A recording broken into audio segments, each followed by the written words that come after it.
Welcome back, everyone, to the Youch Films podcast. Today we have the absolute pleasure of talking with Jack Lenz. Now, Jack is a talented music composer, having done work in television and film, probably most notably the creator of the iconic Goosebumps TV theme song back in the 90s. How are you doing, Jack? Great, thank you. Nice to be here.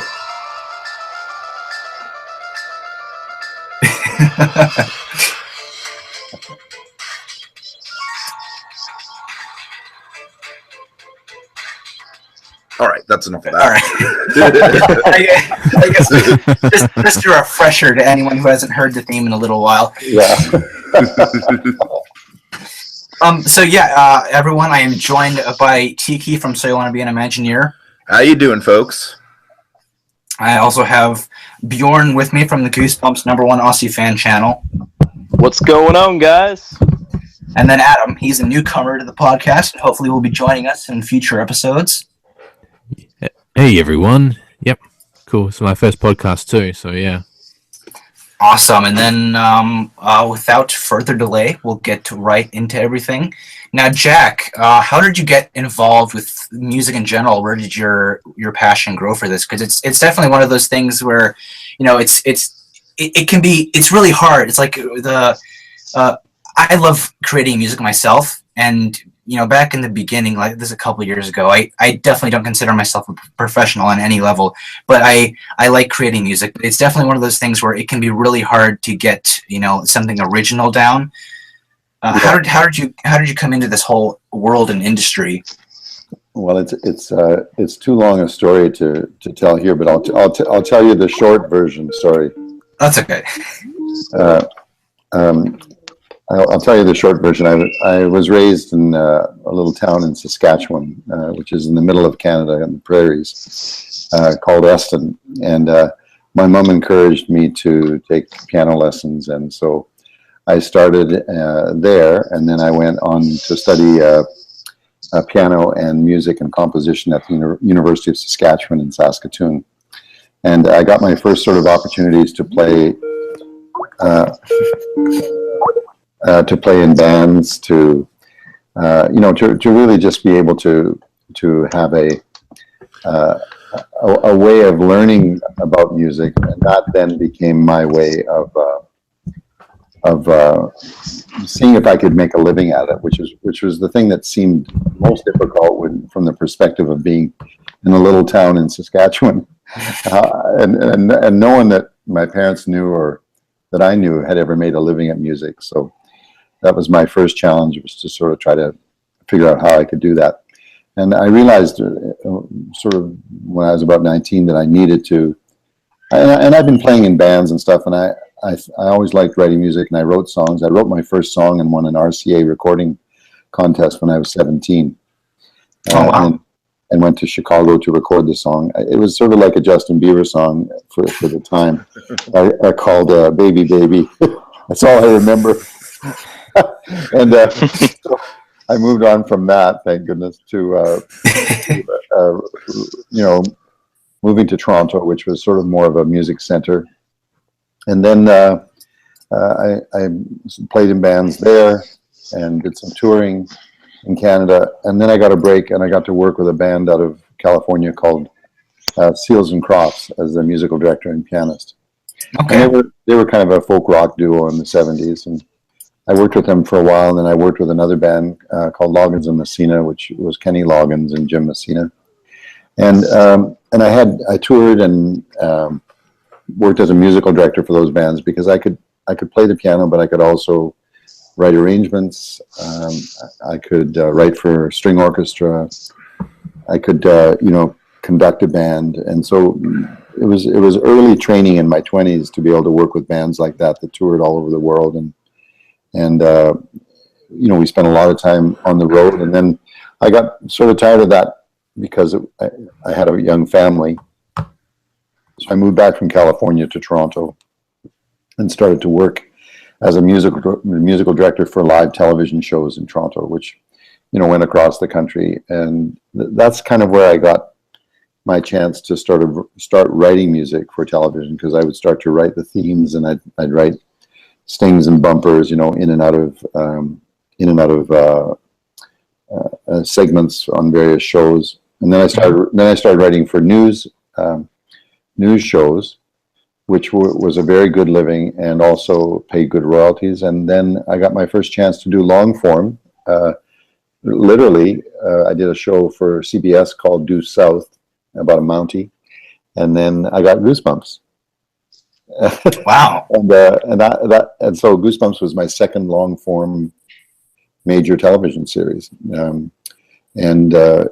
I can still remember writing the theme. I can still remember, what it was like to work with a group out of New York, Deborah Forte at Scholastic, and Bill Siegler, who was a very experienced senior producer, was just a great guy to work with.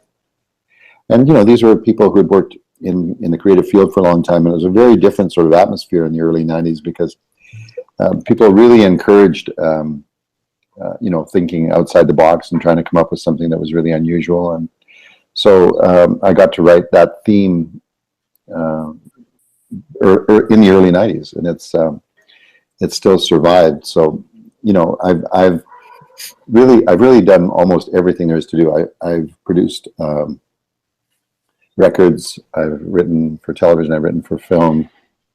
I worked on The Passion of the Christ with Mel Gibson. I've worked with Andrea Bocelli, other great singers. So I've been pretty lucky. And overall, I guess that's the best way to say it.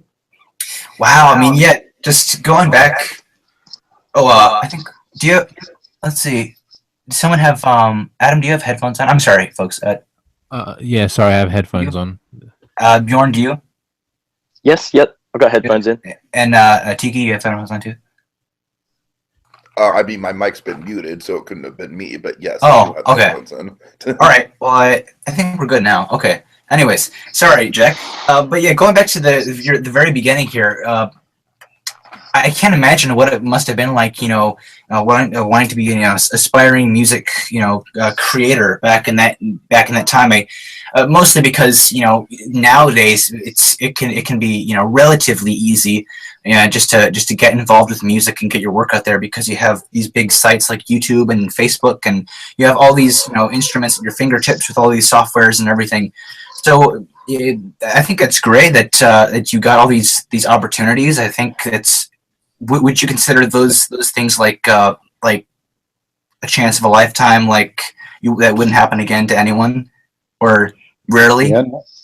It's a very different climate. I mean, the only instruments that you played when I started playing music it was right at the beginning of the first sort of electric instruments, like an electric piano, like Moog synthesizer, these things, those are all sort of very new to the time when I started playing in bands. And the whole concept of writing music for things, I wrote at a piano, then I would write it down for all the players, then I'd go in and record it with all the players. That has just changed so completely. Now you're lucky if a budget will allow you to use real musicians, Yeah. So it's makes me sound very old, but back in it sort of sounds like, well, back in the days when we played accordion. So, but it was, even though I think music has become much more prolific and has become so much more ubiquitous in a sense because it's everywhere, right? Yeah. It used to be that you had to actually go out and hear a band because it wasn't so easy to find recordings of them, and there was a lot more live music. And I think we may come back to that, because people at a certain point want to hear what it's like to hear somebody sing and play, right? What does it actually sound like? It's one of the things I love about Ed Sheeran is that you feel like he's a guy who you could actually go and watch him play and sing, and you'd get the real thing, So I don't know. I think it's just a different time, and even with Goosebumps, we used a lot of, we used a lot of synths and we used a lot of programming, but you always tried to make it sound real or feel real. Yeah. Yeah. And then, if you don't mind me asking, just touching on that, do you remember what program you used to make the music for Goosebumps? No, it would have all been under probably Logic Audio. Okay. Yeah. And, All right. And obviously, Pro Tools evolved through that time period. Yeah, because I think it's really great for you because you have all this experience out of this whole social media time period and just this whole computer software music period. But yeah, you also have this experience with just the traditional sense, the traditional way of going after Yes. music aspirations and everything. So I think that's really great. Let's jump right into Goosebumps because that's probably what a lot of viewers are here for. And I know all of us here are pretty big Goosebumps fans. How did that come about? Like, how did you get offered this opportunity? How did they find you? Well, I've been doing a series for CBS called Due South, and one of the guys that I worked with was Steve Levitan, and Steve Levitan was the Canadian producer. Because when the American companies come to Canada, they have to use a Canadian producer in order to get the tax credits and various things. And Steve had a company called Protocol Entertainment, which you'll see credited on Goosebumps. And so I had done some work with Steve, and he called me and he said, I'm getting this children's series. So would you come and have a meeting with me? And so I went and met with him and the American producer, Bill Sigler, was there at that meeting. And I just remember, it was one of these things where, we're going to do about 100 of these things. I don't know if they did 100, but they at least did 80. And we're going to do all these episodes, and we need you to be able to, manage this. And they had already decided that they wanted to have two composers. Brad was the other composer who did every second episode. But they wanted me to write the theme, and so it moved pretty quickly because they were already into pre-production when I got called. So it was I remember it was a bit of a not that it felt rushed, but generally television moves pretty fast. You have to get a lot of episodes done in a short period of time. Yeah, because it's all budgeted out according to the day, right? yeah. And even if you look at the theme song, you have the dog from My Happiest Adventure. That's just a clip they pulled from the episode. So just that's a great way of just using your resources and not you have to you know what I mean. I remember seeing that image of the dog in the opening, right, with the glowing eyes, and I said. I asked Bill and Steve, I said, so do you think I could use a musical dog? And they said, like a real one? I said, no. I like it. Singing dog. Yeah, singing, because even samples were just really beginning at that time in the early 90s. And so I sampled I found a great sample of a dog barking, and we used it as sort of a little mirror of the melody. That woof, woof, woof, woof, woof. That was far and away the most memorable part of the theme song on my end. Yes, definitely. Did you actually ever visit the set? Oh yes, lots. Yeah. Oh, cool. It was a really fun show to work on because Bill Sigler and Deborah Forte were both very inclusive, and you felt very welcome. And they were first of all, they were great people, and they'd been in the business a long time. You should look up the credits for Bill Sigler because he was it was like working with one of the greats in the business. And just to give you an idea of how old he was, you guys probably haven't heard of Danny Kaye. But Bill actually did Danny Kaye specials for television. Cool. And I remember him saying a very funny thing one time because we were just about finished the series, and Deborah Forte had asked him if he would supervise an animation project that Scholastic was going to do next, and Bill was in his, I think, his probably late 60s at that point, and he was explaining to me. He said, animation, you don't really see anything until 2 years later. Like when you start, it takes at least 2 years. He said, I think they're just trying to kill an old Jew, because he says it will kill me if I can't see something for 2 years. And he had a great sense of humor, and just a marvelous guy. I really enjoyed working with him. And of course, Steve Levitan is a guy that I worked with on a number of shows and did a lot of projects with him over the years. Also a great producer, great friend, wonderful guy. So, it's interesting when you work on these shows, you remember the people more than the shows. It's a fascinating thing, because you really develop a kind of a unique relationship with people in production, because you're all kind of under pressure and you're all trying to figure it out and make sure you're doing hopefully great work, and it's one of the few businesses in the world that it takes 200 people to produce that little 23-minute episode.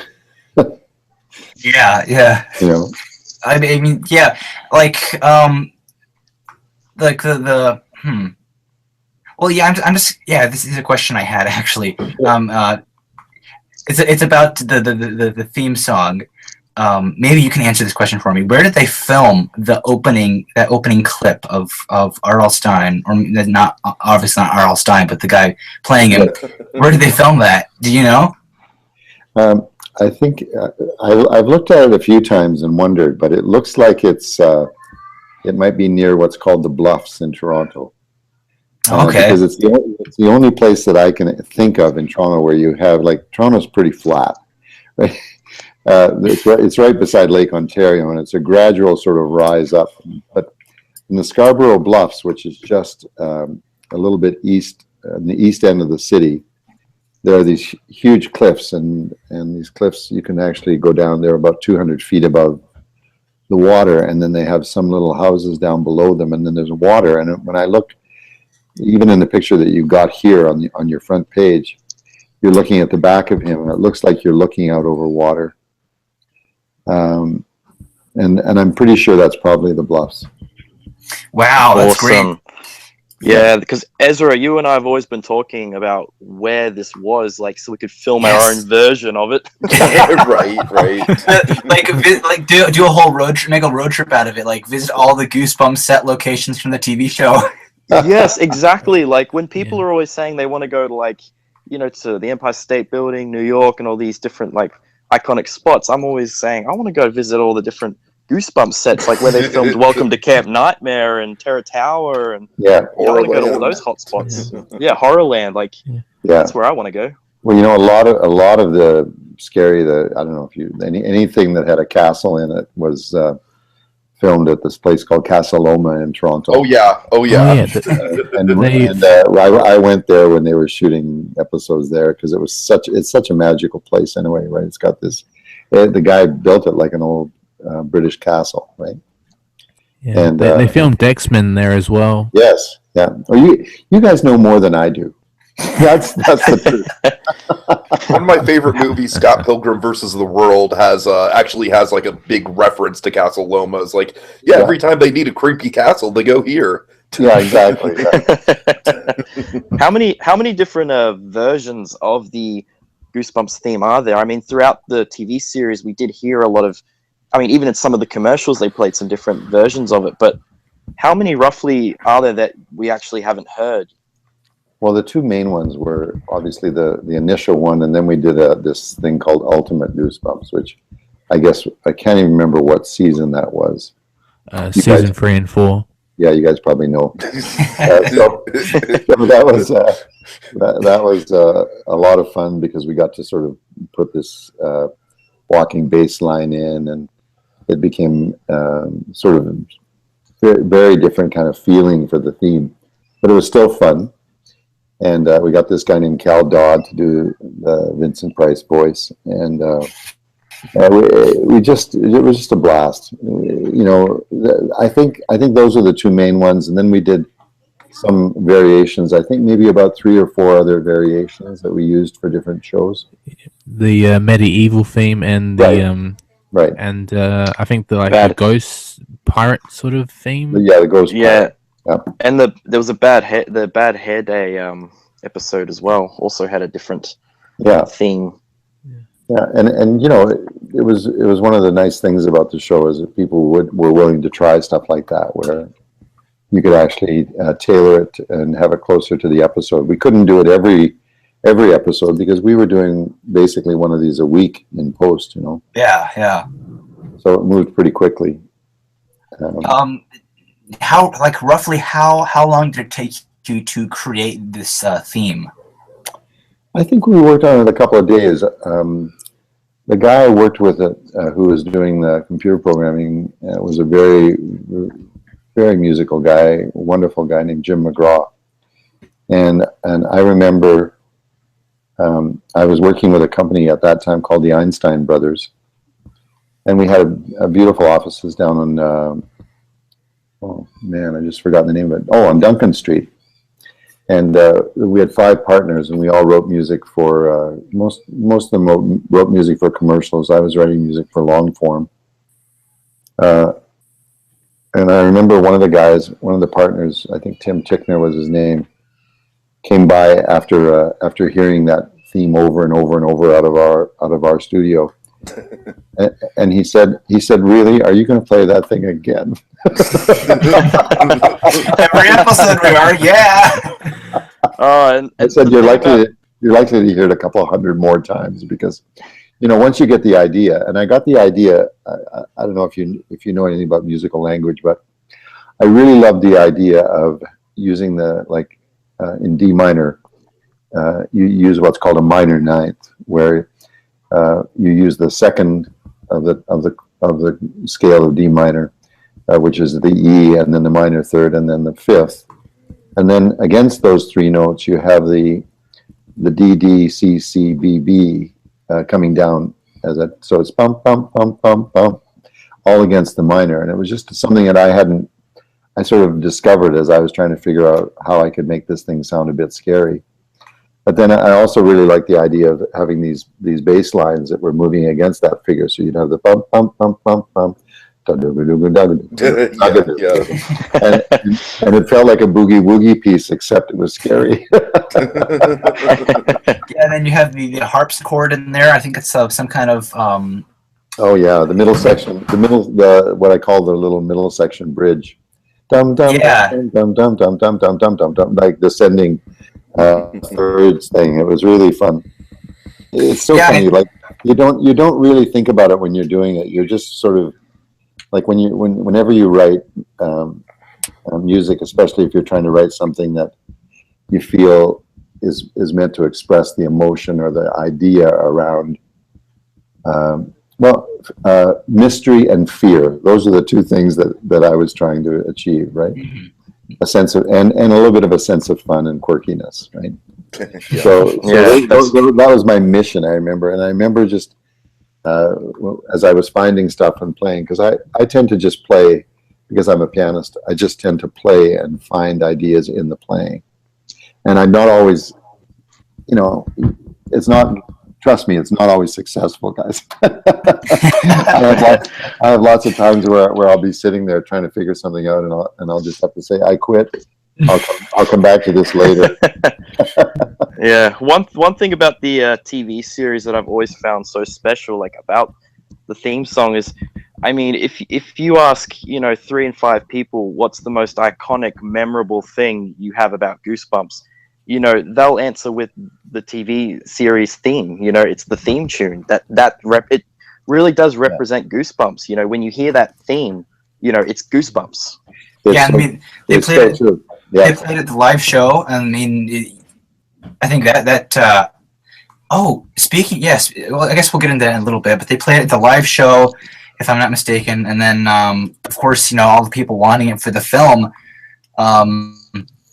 Yeah, Gorn is exactly right. What's that?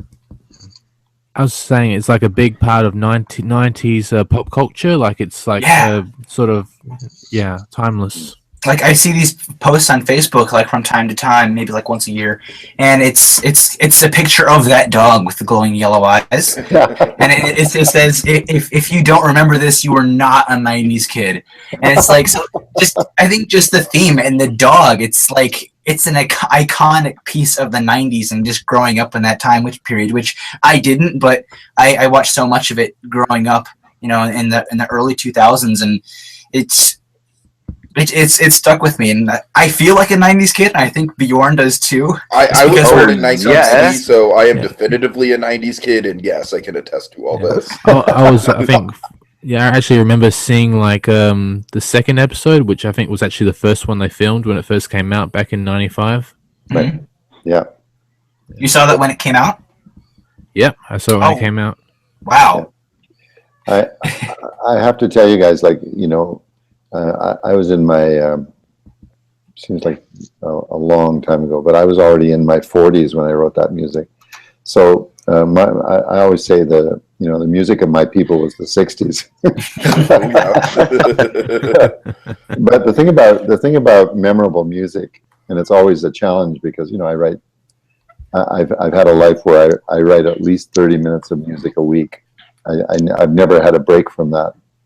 And I don't want to take a break from it because it's what I love doing. But I've always wanted to sort of figure out what those keys are. And when you talk about how things become identified, there's something about music that I still try to understand and still try to, because it seems so incomprehensible to me, that even though it's just vibration on the tympanum of the ear, it has the power to create emotion and to affect the emotions, right? To actually affect emotion and memory. And emotion and memory are really tied into this idea of, as you say, of something that's iconic or memorable. Is that music, a piece of music, can do that, and nothing else can do the same. Like, it's just weird how influential that art form is, of having something that expresses something, and then people's memories. I mean, I know with television, because it's repeated a lot. I mean, I always wondered if the themes I've written were only played once, would anybody remember them? but because they're played a lot, then like, for example, I wrote a song for the Toronto Blue Jays called "Okay Blue Jays, Let's Play Ball," and it's the 35th anniversary of that song this year. And they've played it at every game in Toronto since 1982. Wow. Yeah. Wow. And at one point, the team was, people in sports are a little bit superstitious. So at one point, they decided that they were going to not have the song anymore. And the fans were so just upset about it that the fans made them keep using it. So it's an interesting thing. It's an interesting reality that music is able to somehow connect to people's emotion and memory. Well, for me, growing up in the 90s, I think, I consider myself to be at this unique impasse where in my teenage years, I got into the internet and all that, but I didn't have that growing up as a kid, and I didn't have that when Goosebumps was around. Right. So it truly made kind of like the mystery and the, going outside and having an adventure or something like that, like it truly amplified that for the time period I grew up in. That's interesting. Well, and I think the other iconic image that I remember a lot from Goosebumps is the briefcase of R.L.Stine. Oh, yeah. Yeah. And just the giant shadow of the G following everything around. I mean, it was really a brilliant opening visually. And then speaking of that mysterious, whoever that is, whether it's a woman or a man who plays that character in the opening, do you know who that is? It's a mystery. No, I don't, but I could find out. I could sure find out. Yeah. Like if you could, I think, because I think that's probably one of the biggest Goosebumps mysteries of all time. Who is that character in the opening? It's Jack Black, Sandy. It's Jack Black. It's a very young Jack. Yeah, exactly. He was only 7. Yeah.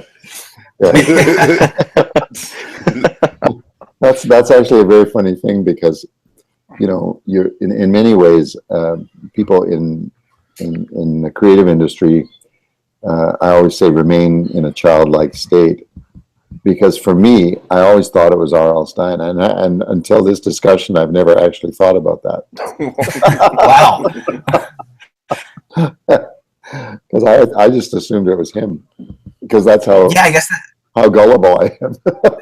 I guess that very well could be him. I've always inspected just like the shoulders and just everything I can, just everything that they give us to work with, and I guess it's really difficult. I mean, I guess that's the way it's supposed to be because they don't want you to see his face. But Yeah. Even on the live show, there was a mysterious figure wearing the suit and walking around with the briefcase. So who knows? Maybe it was Stein at like every show. And he was on the set, so he was on the set some of the time at least. Yeah, so he was, especially early on. He came up a few times. Did you ever get a chance to meet him, or have you got a chance to meet him? Yeah, I did. I met him briefly a few times on set. He's a lovely guy. Oh, that's great. And certainly, I think authors and composers and producers and directors, writers, everybody, they all have sort of a mutual respect for one another, and so it's always it's interesting. This conversation really makes me think back to those very fine days, because they were great days. Do you have any good memories from the set? Like any? Yeah.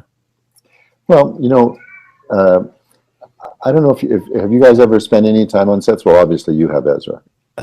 Yeah, I've also done some as well, like for productions. And, Very amateur sets, but yes, we'll call it a set. I always refer to it as sort of like what it must be like to be in the army, because it's like it's what I call hurry up and wait, right? There's so much waiting around, and I always am shocked.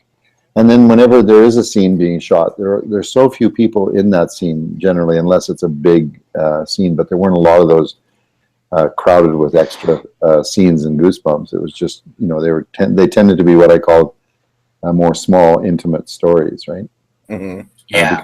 Because it's sort of like the Hitchcock sort of view of life, that you get more out of one character being scared than you do out of 20 people being scared. Yeah. Oh, definitely. Did you have like a favorite? I mean, you visited the set a few times, so did you actually have like a favorite, like episode or character, villain? I think I have to tell you, the very first episode was so shocking to me, because when we first got it, the whole idea of this guy in the library that looked so creepy and then had spiders crawling around his head. I know, I was terrified of spiders as a kid, and so I could barely. I'm still terrified of spiders. I could barely watch it, and I'm thinking, this is for kids. That was the one episode that absolutely terrified my brother. Like he could not watch that. And I used to think, like, this is rated what, GB7, which is what they called it. Y7, in US, yeah. how on earth is this for a 7-year-old? Like, and in the original book, he eats little baby turtles. Yeah. They change it to spiders. I know. Which is obviously still not that bad, apparently. Like. Yeah. No, I thought he was terrifying, and then obviously we used all kinds of different orchestral effects to create scares for people, right?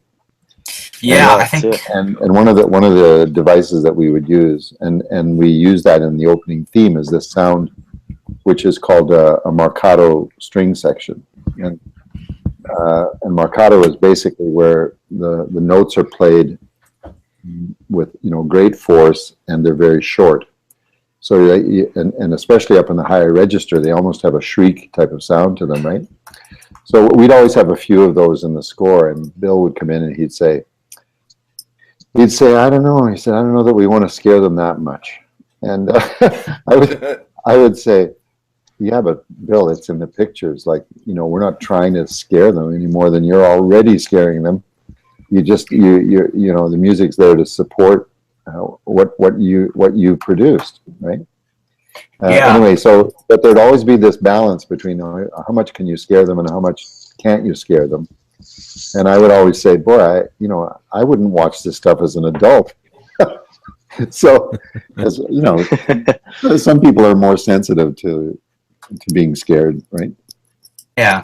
And that's just, I think, you have different sort of thresholds for people.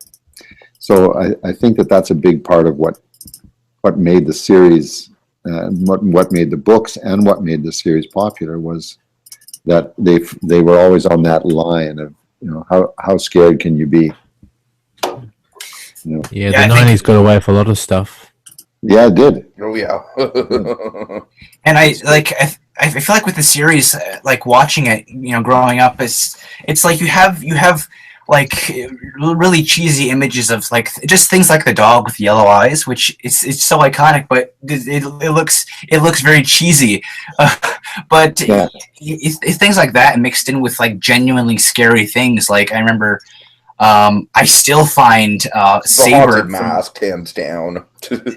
Yeah, and stuff like that, and Saber from Camp Nightmare. I still find him genuinely creepy, Yes. and you have all that stuff intertwined. It gives off this really, like, I guess, on a budget, but at the same time, just really chilling feel. It gives you goosebumps. So I guess that's what it did what it's supposed to. I talked about this when we talked about the Haunted Mask on my channel, but one of the most chilling moments from the Goosebumps TV show to me is in the third act when Carly Beth's looking in the mirror and she can't pull the mask off, and she's like, "My eyes, Sabrina! Those aren't my eyes! What happened to my eyes?" And just like it looks, it doesn't even have to look that scary. It's just the mental idea of it sells it. Oh, I know. I thought they'd really crossed a line on the Haunted Mask. This is terrifying. It's funny because I was actually watching the Haunted Mask the other night, and I noticed by change with the volume, all that the track where Carly Beth is having the heads chasing after her, I could hear reverse laughing in the track. Yes, like it's really eerie. Yeah. We got one of the things that we use. I have to tell you, the scariest sound I've ever heard is, and there are several recordings of it and samples of it. Is the sound of pigs squealing. Oh God! And we would often incorporate that into the string effects. It was never just music. It was always like scary animal sounds in the midst of a string section, right? So I think that stuff really led to increasing the scare. And we're talking about sound effects here. Oh, sorry, were you done? No, yes. Okay, all right. Speaking of sound effects here, I managed to find this online. I'm just gonna play it really quick. You were talking about those string sections and that I guess that horror hit, that strike you were talking about. I found this. That wasn't loud enough. Like stuff like that. Yes. I found that in an old '90s song by a band called Aqua, and I thought, oh my gosh, that's what Jack Lenz used in Goosebumps. One of my other favorite episodes, because we used these orchestral devices on Slappy. We had this every time he would be running or moving, which he shouldn't have been able to do anyway. We always had this lower kind of combination of strings and brass doing this, and I remember really enjoying that whenever we got to use it. It was always really eerie in that second Night of the Living Dummy episode. The scene where she's in the bedroom and she puts she puts Slappy on the chair next to Dennis. That score in that scene was always really eerie. Especially like the the close music up on box. Slappy. Yeah, like you have the music box mixed in with the clarinet. It's just all the different notes. Yeah. Speaking of which, do you have any of the original music used for the show on your computer or anything? Yes, I do. Oh wow, that's amazing. Like, has anyone ever contacted you about doing a soundtrack? Well, I proposed a soundtrack. This is just what it was like dealing with the powers that be, right? Yeah. Yeah. Do you think that's ever something that could happen in the future? Oh, sorry. I'll just try to find a couple of pieces. Well, I really would have loved to have had something like that.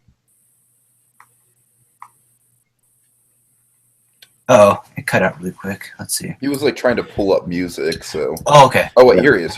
He's Yeah, just one second. I'm going to find it here for you. Yeah.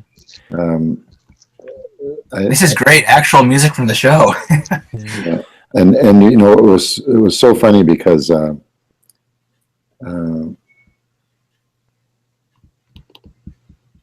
going to see if I can. So, do you own all this music too, or along with the theme song? Yes. Oh, Yeah. wow, that's Nice. great. And I've never used it for anything else because a lot of stuff doesn't necessarily everything you write doesn't get used, right? But at the same time, you just get sometimes you do things and they don't get used, and so you use them in other things. But I've never used the Goosebumps stuff for anything. And it's always sort of been there, and I've always wondered. Well, and that's what was sort of exciting to me about. I would have loved to have been able to have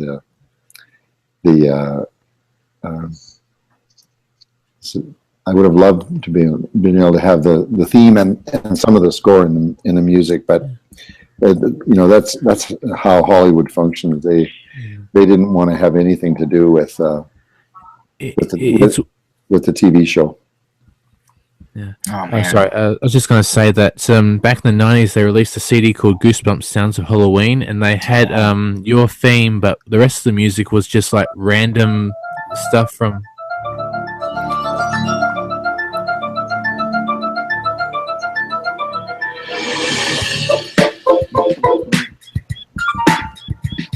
Oh yeah, this is our jam here.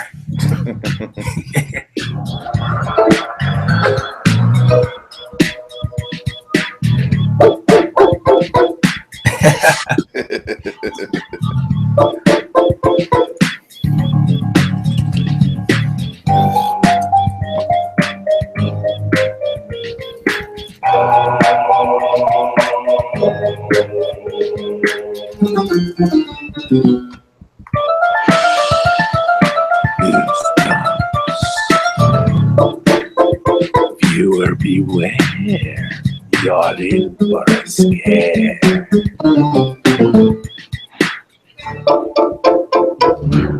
Wow! That was really fun. Applause. Yeah. Was that a demo or was that an unused piece? It was an unused piece because they wanted a kind of a longer version of it. They'd even talked about because we actually got we went some way towards the soundtrack, and then it just never happened. And well, here's Slappy's theme, for example. I don't know if you remember this. Oh wow! This was weird because it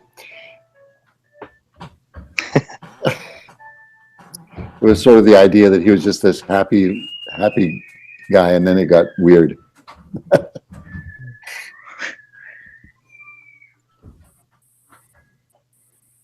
Yeah. Is that it in the background there? Or Here it is. oh yeah. Oh, Oh, Bjorn, that's the one. That's the one you were looking for. That's the one I was looking for. Oh, everywhere. man.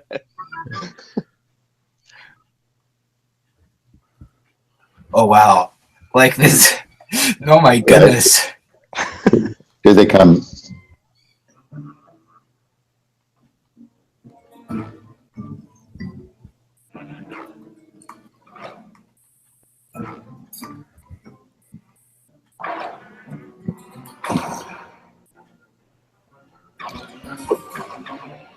Oh yeah, I recognize all this. Wow. Ah, That was it's such iconic score from that episode. Like, you'll never forget that. yeah.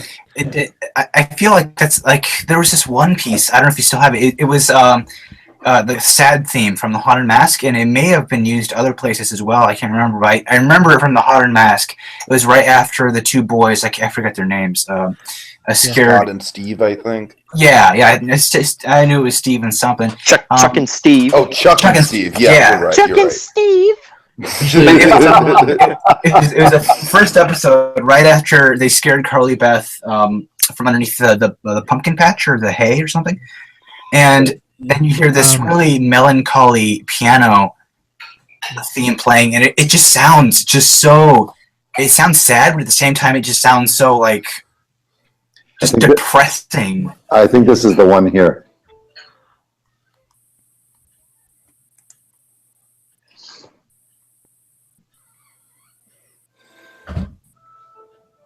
That's the one. Yeah, it is. That's it. Actually, someone on YouTube made a version of it, a cover of your Carly Beth theme. I can play it if you like. I'll see if I can. I'd love to hear it. And speaking of which, Jack, have you ever thought about releasing this the soundtrack on YouTube? That's a great idea, actually. I should do that. Yeah, because you can make a whole playlist and. Please do it. Please do it. You can have the All right, you would have. I just have to find the time. I had this idea. Like, what if Waxworks, they did the Goosebumps soundtrack? Like, what if they did like a vinyl of all the music? That would be really cool. That'd be amazing. This is great. Jack. Yes. Have you had enough? I was. Actually, I was gonna. What's that, Adam? Actually, I was wondering, two of the episodes which I think had the best music were Stay Out of the Basement. Oh, that's a good one, yeah. And Werewolf Skin. Werewolf Skin had the guitar rock sort of music. Yes. I think that was really... Oh, yes. Yeah, that's right. I remember that. That was a lot of fun. Yeah. I found the... I'll just tell you some of the... theme. I'll tell you some of the titles just quickly, if you have a minute. Sure. Yeah. We have all the time in the world. And I'm happy to send you the whole score because it was. I have it listed. The reason I was having trouble finding the computer, sorry guys, is I have it under GB soundtrack. Oh yeah. Oh. Because I was looking under Goosebumps, so I've got 39 pieces of here. Oh. Hey, Jack. I'll make a proposition to you. If you send this to me, I will create a YouTube channel for you, and I will give you all access to it, passwords and everything. We can have this stuff. We can have this stuff on YouTube for people to listen to. That'd be so cool. It's so nice that somebody actually knows how to do that. Yeah, like I have a few different YouTube channels up, and man, if we can I've been figure it out searching for for sure. that'd be absolutely awesome. Here's some of the titles that you'll love: Bad Dream, Carly Beth's theme, Cricket Lunch, Cricket Lunch, the Cuboratory, the Curiosity Shop, Dad's Room, Dad's Weird, Forbidden Bunk, and then various versions of the theme. And then I think I might have sent Adam this thing called Goosebumps Gotcha. It was a thing that we did as a rap thing that never got used. Oh God! And then, wow! And then we have one called Green Ooze, Home Video, I Love Mum, Money, different versions of Money. Moonlight Rampage. I remember that from the what's it, the Wheel of Fortune. Yeah, the Wheel of Fortune episode. Yeah, that's right. And then there's a prologue. Sorry, I'm just trying to move this cursor here. And then there was Slappy's theme, Slappy's Headache. Oh my gosh, this is insane. This is like the diamond in the rough for Goosebumps fans. Yeah, it really is. I think it'd be fun. So there are 39 cues altogether, and some variations of the theme that people probably haven't heard. But anyway, happy to do that. I'll just have to figure out how to send it along. I maybe have through I email. just created a Google Drive titled Goosebumps Soundtrack, and I will give you access to it, and you can just upload unlimited. It takes like seconds. Let's see. Okay, folks, this is turning into like a big discussion. Like this is Right. awesome. This is so good. We're getting super off topic, but I think this is great because I think fans. I think this is I like think what all they the want. Goosebumps fans listening right now are just gonna be like, yes, yes. Yes. Well, I've obviously, it's like stumbling upon, a hidden treasure of people who share a common love for this crazy show. Cool. It was a lot of Yeah. fun. But I found sorry, some of go the ahead. cover music that's I found on YouTube people who did some covers of your theme music. Like here's the Carly Beth one. There's also one for the Werewolf of Fever Swamp. But yeah, Great. can you hear it? Oh yeah, you want to play it really quick? You might want to have to unplug your headphones. Yeah.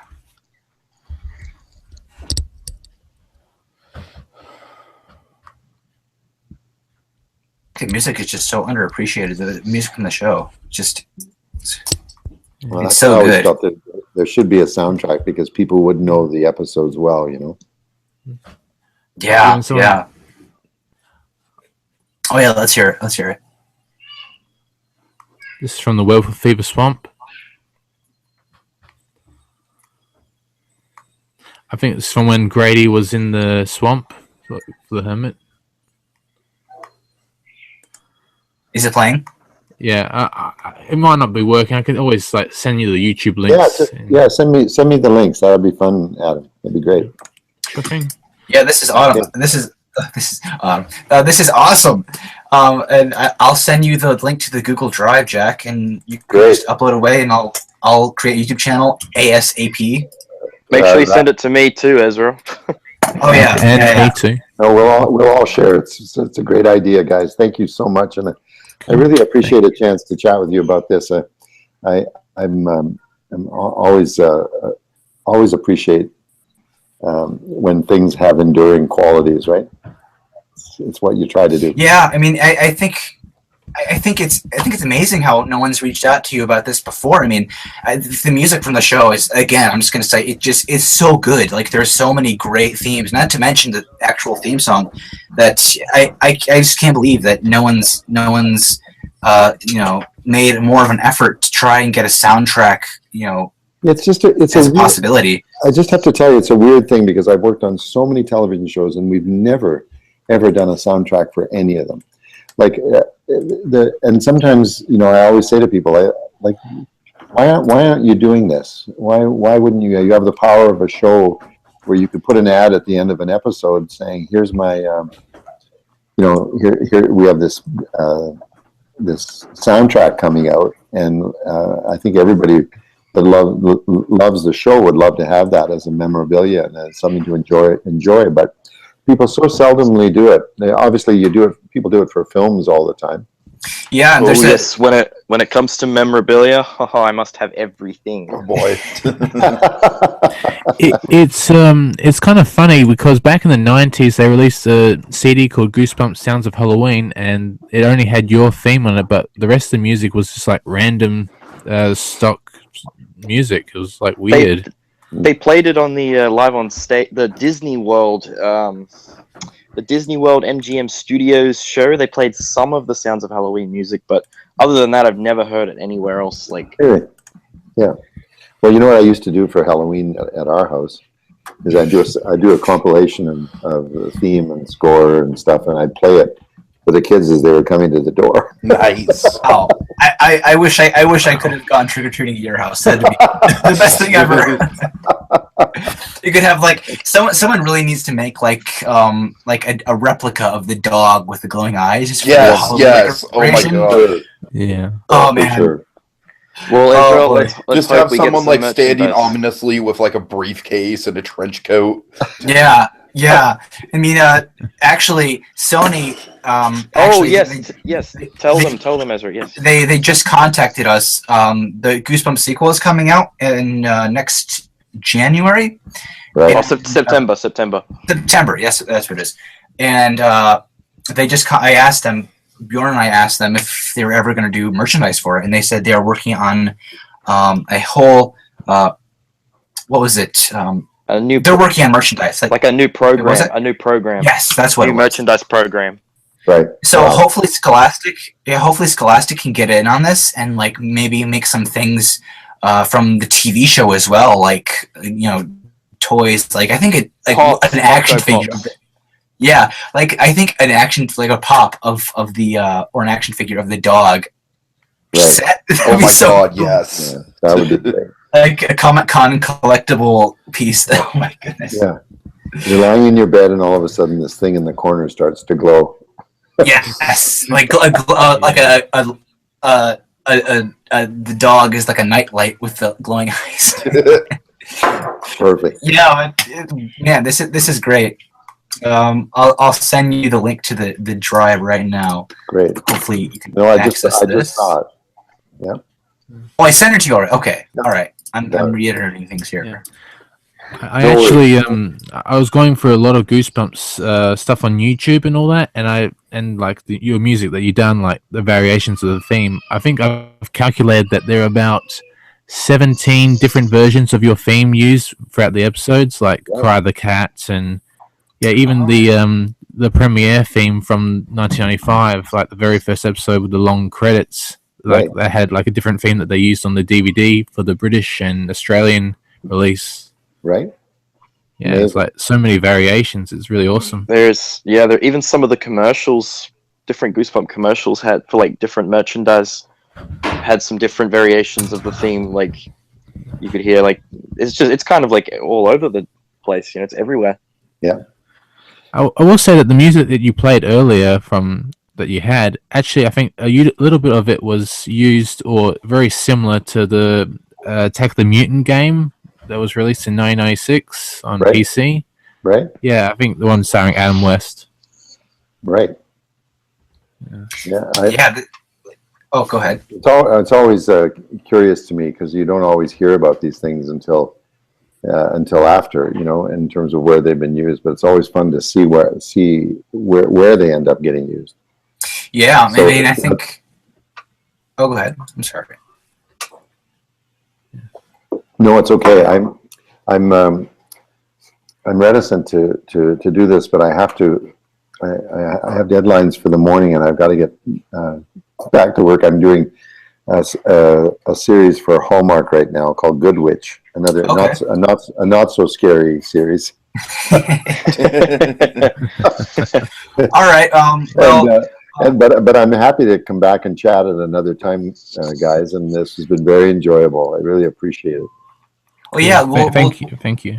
Yeah, we'll definitely have you back on sometime in the future when you're available. We'll title this Jack Lenz Part 1, Episode 7. I mean, this is just Goosebumps. There's so much other stuff to get into with your career. Oh, this is like a quarter This is of the Goosebumps. This is yeah. This is the Goosebumps episode. Oh, perfect. Right. Yeah, that's great, guys. What were we going to say, I Adam? like the Saddle Club theme. That was pretty cool too. Yeah, Saddle Club was a fun series. We did a ton of those. It was a co-production with Australia. We ended up there were even there was a Saddle Club soundtrack that was released in Australia because all the girls that were in the original series could sing. Yeah, my friend Sophie was actually in a couple of Goosebumps episodes. She was in Saddle Club, I think. Yeah. Amazing. Yeah. Well, thank you very much, guys. I really appreciate your time and your interest, and I'll send you this. Start sending you music. I probably won't get to it until tomorrow, Ezra, but I'll do that. That's for okay. sure. Oh, yeah. Oh, that'd be fine. great. And Jack, thank you so much for coming on. We really appreciate you taking the Thank time you. out of your schedule. It was Thank a you, pleasure, Jack. guys. Thank you very much. All the best, and we'll chat again soon. Okay, thank you so much. Too. Okay. Awesome. Have a great Thanks, night. Jack. You too, guys. See you, Bye for Jack. now. Thank you. Bye-bye. Bye.